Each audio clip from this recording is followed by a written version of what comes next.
70 জন আসামি সহ প্রায় 7.5 কোটি টাকা মূল্যের চোরাচালান পণ্য জব্দ করতে সক্ষম হয়।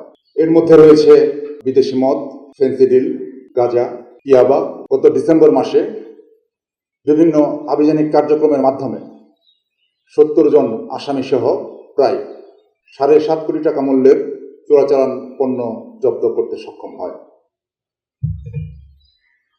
এর মধ্যে রয়েছে বিভিন্ন প্রকার বিদেশি মদ, ফেন্সিডিল, গাঁজা, ইয়াবা এবং অন্যান্য ক্ষতিকারক মাদকদ্রব্য। আপনারা জেনে আশ্বস্ত হবেন যে গত মাসে অত্র রিজিয়ন 6টি বিদেশি পিস্তল সহ 29 রাউন্ড তাজা গুলি উদ্ধার করতে সক্ষম হয়, যা শুধু আভ্যন্তরীণ শান্তি শৃঙ্খলা রক্ষা নয়, সীমান্ত ব্যবস্থাপনায়ও গুরুত্বপূর্ণ ভূমিকা রেখেছে।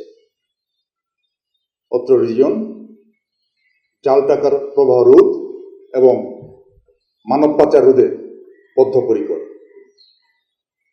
ফলশ্রুতিতে গত মাসে পাচার ঝুঁকিতে থাকা 15 জন নরনারীকে উদ্ধার করে যথাযথ আইনি প্রক্রিয়া মোকাবেলার জন্য পুলিশের কাছে হস্তান্তর করা হয়। বর্ডার গার্ড বাংলাদেশ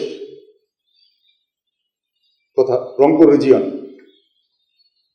সীমান্ত সুরক্ষা, অবৈধ সীমান্ত পারাপার কিংবা চোরাচালান রোধে অত্যন্ত দক্ষতা, পেশাদারিত্ব, দায়িত্বশীলতা এবং মানবিকতার সাথে কাজ করে আসছে এবং আপনাদের আশ্বস্ত করতে চাই, ভবিষ্যতেও